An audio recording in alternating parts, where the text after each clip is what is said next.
Okay, cool. My name is Kelvin. I am a PhD student at Stanford. Super happy to introduce our work on WonderWorld, which is a interactive 3D scene generation from a single image and user actions, apparently. So what we want to do is that apparently in many applications like gaming, entertainment, and some other movie industry, for example, in many of times you want to generate 3D worlds by yourself. Traditional methods can generate some 3D scenes, but they are very slow. So you want to make it super fast so that you can do this on the fly. You can have user controls to decide where to generate what. So here are a few examples.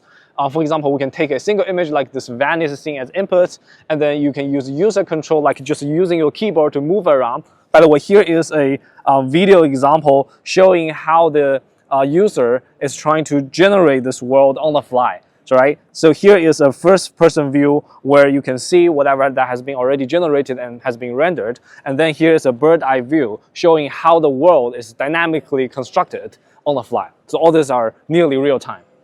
Okay, so here are a few more examples just showing what kind of worlds you can generate, and yeah, a few more examples. By the way, you can actually also try our interactive demos so that you can use your keyboard. So you use WSAD or ISKJ. You can see this so that you can freely move around. So these are just some of the example worlds we generated. I'm just using my keyboard to randomly move around just to showcase what you can generate from this whole process. Okay, so this is a problem setup, which is great, but what is the challenge, right? So existing work has already tried to generate 3D worlds from a few images and text, but all of the past methods are just too slow to be interactive. And apparently users don't want to wait. We can't wait for like several hours to generate a single world. The best you can afford is probably just a few seconds. So you want to type on something, you want to move around and see whatever content you want to generate immediately, right? You don't want to wait, you want it to be nearly real time. So that's the core challenge, that is, users don't want to wait. So we really want to make the generation process fast enough to do this. And existing methods are slow, but why? Here are two main problems that existing methods are slow. The first one is that for all existing methods on 3D world generation, they have to generate many views first. So for example, let's take this Stanford image again, for example.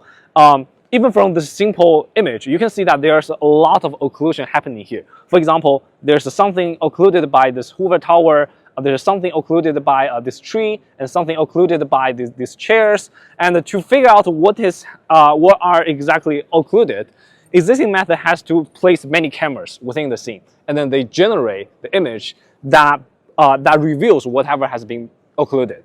And then, which is something like this, right? You push your camera around and you try to generate as many views as possible, and then you use all these views to fit a single 3D representation of your scene. And that takes quite a while because generating image actually is slow, especially when you have to generate tens of images. So that makes them super slow. And our core idea is a new representation called Fast LAyered Gaussian Surfels, or FLAGs.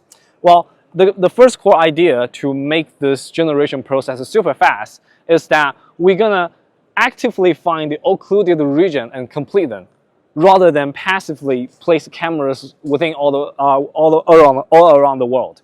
So to do this, we first take this input image and we try to analyze it by extracting the geometric feature represented by depth edges. You can look something like this, and also semantic segmentation.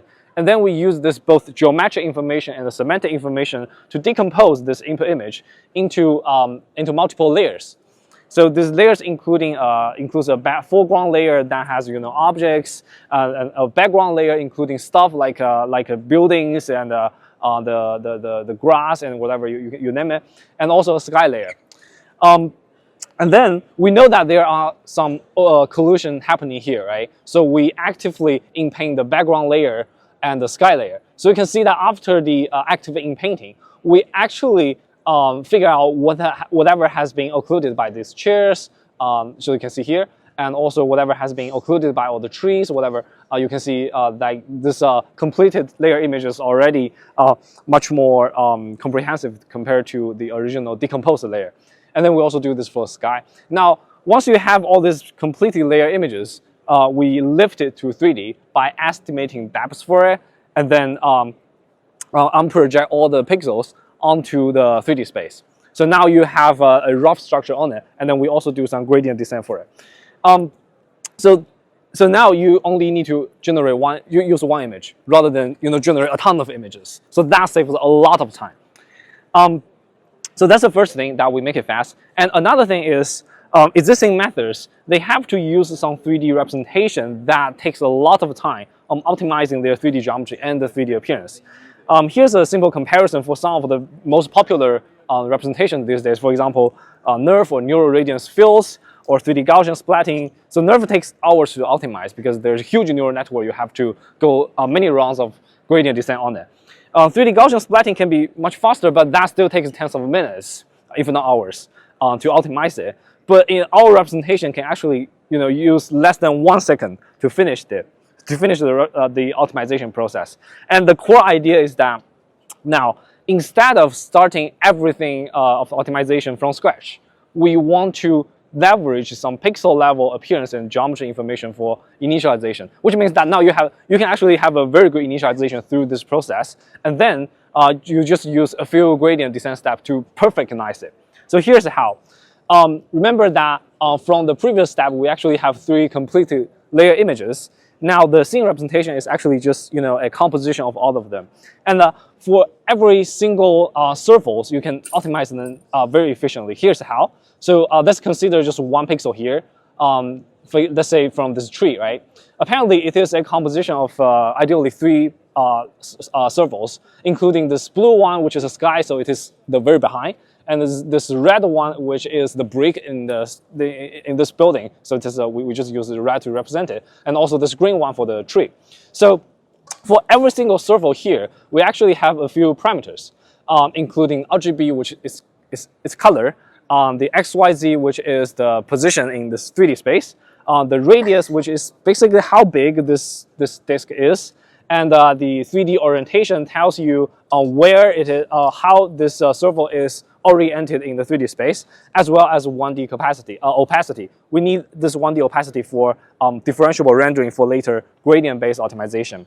So the core idea is that it turns out most of all these parameters can be very well initialized so that you don't need to spend a lot of time optimizing it. You just need a little bit optimization to perfectionize it.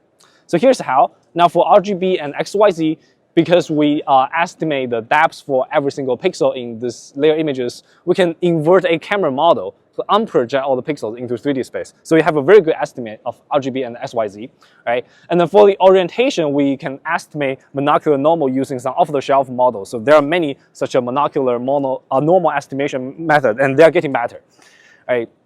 So we just estimate monocular normal, transform it to world space so that you have a very good estimation of orientation for all the circles. And then once you have the XYZ position and the orientation estimation, now you can actually solve for a anti-aliasing equation to have a very good estimate of the radius.